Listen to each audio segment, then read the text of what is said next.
Hello! You may be wondering, what's a frog doing here? Aren't frogs supposed to be in the National Amphibian Conservation Center? Fair question. But actually, at the Detroit Zoo, our work with frogs is not limited to what you will see in the Amphibian Center. We work in places all across the world to help a variety of frogs and amphibian species. We work in Central America to help the Honduran tree frog. And we work in Asia to support the Japanese giant salamander populations.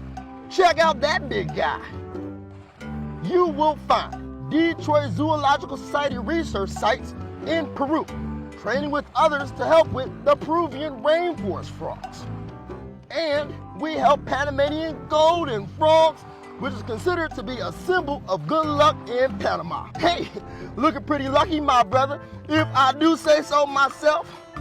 The zoo also helps frogs in many places across the country, from the crested toad in Puerto Rico to the gopher frog in Florida, to places like Mississippi, Wyoming, and Iowa. It's important to help frogs from where they are from because each species of frog has their own unique habitat. Who out here knows what a habitat is? A habitat is an environment or natural home for an animal, kind of like where you live. In the same way that you need sturdy walls and running water, is the same way that some frogs like to live in tree branches, while others like to live by the water's edge. A frog's habitat is very important because a frog's body is very sensitive to the things in its environment. For example, a frog's skin is very porous, with lots of tiny little holes through which liquid and air can pass. The frogs must stay moist. The frogs will absorb the water and nutrients in its environments. It can even use its skin to breathe. So naturally, if there's pollution in a frog's habitat, the frogs will absorb that too. Oh, moving on. Frogs have very unique tongues. No other animal has a tongue quite like it. A frog will use its long and sticky tongue to catch and eat bugs to what they would consider to be a yummy snack. Ooh, what was that?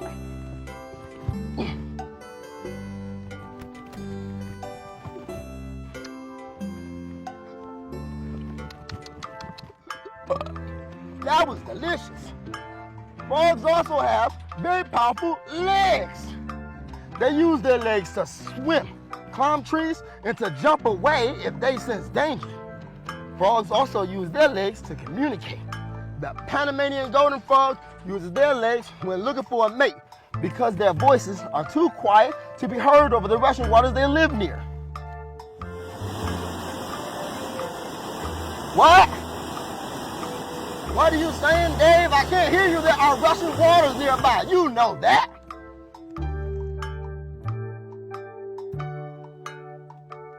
Oh, you want to watch Flora's lava later?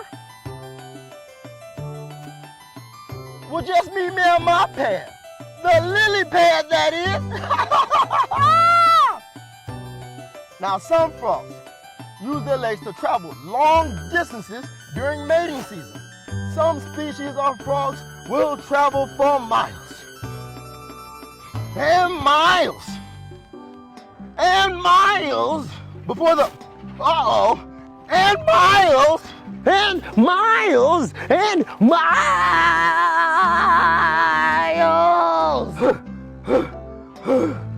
before the right location is found.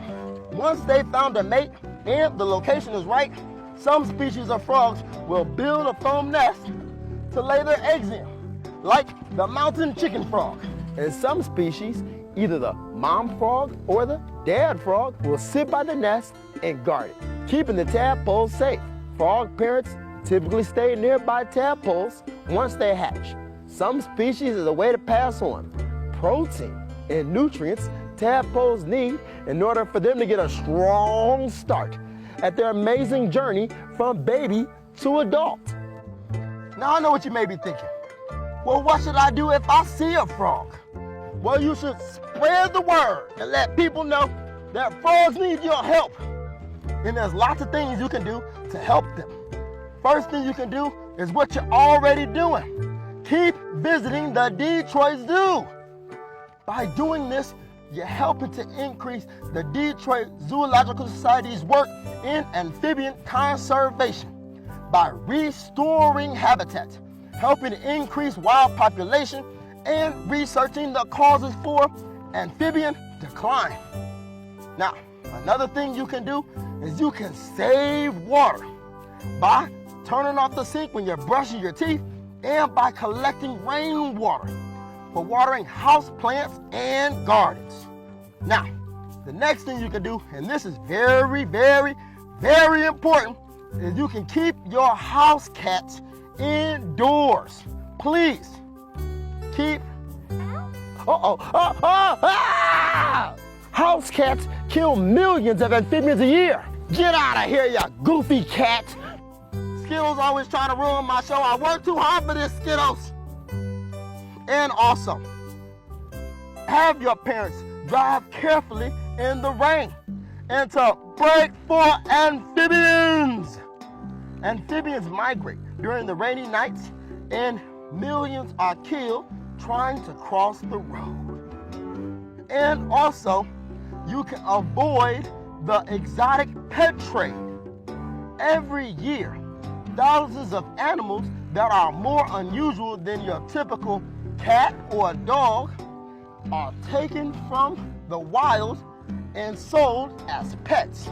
This includes rare frog species. These exotic animals can be risky for humans. So if you see anyone selling unusual or rare frogs as pets, just walk on by. And lastly, an easy thing you can do is provide a little place in your yard for frogs to rest when they're on their journey.